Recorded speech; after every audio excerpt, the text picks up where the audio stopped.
একটা ছেলে আর একটা মেয়ে দুজন দুজনকে খুব ভালোবাসতো। তাদের পরিচয় হয়েছিল অনলাইনে, তারপরও তারা একজন একজনকে ছাড়া যেন থাকতেই পারতো না। সারাদিন যেন ফোনটা কানের কাছে নিয়ে রাখতে হতো। এভাবেই তাদের অনেকদিন কেটে গেল। হঠাৎ একদিন তারা ডিসিশন নিল তারা দুজন সরাসরি দেখা করবে। কিন্তু ছেলেটি বলল, আমি তোমাকে কিভাবে চিনবো, আমি তো কখনো তোমাকে সরাসরি দেখিনি। তখন মেয়েটি বলল, আমি একটা সাদা ড্রেস পরে হাতে একটা গোলাপ ফুল নিয়ে বসে থাকবো। তখন মেয়েটি ছেলেটিকে একটা পার্কের ঠিকানা দিল এবং ছেলেটি সেই পার্কে গিয়ে দেখলো সেই সাদা ড্রেস পরা গোলাপ ফুল হাতে কিন্তু একটা বৃদ্ধা মহিলা বসে আছে। তখন ছেলেটি সেই বৃদ্ধা মহিলার কাছে গিয়ে বলল, আমি আপনাকে খুব ভালোবাসি। তখন সেই বৃদ্ধা মহিলাটি হেসে বলল, আরে তুমি যাকে খুঁজতেছো সেটা আমি না, সেই মেয়েটা ওই যে গাছের পিছনে লুকিয়ে আছে।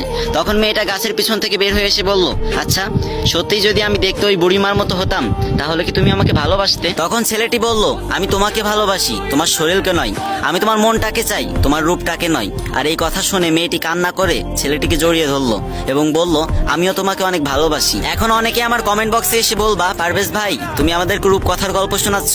আরে ভাই, এটা কোনো রূপকথার গল্প না। এক ভাই আমাকে ইনবক্সে দিয়েছিল। আর তোমাদের কাছে যদি আমার ভিডিওটা ভালো লাগে তাহলে একটু কপি লিংক করে দিও প্লিজ।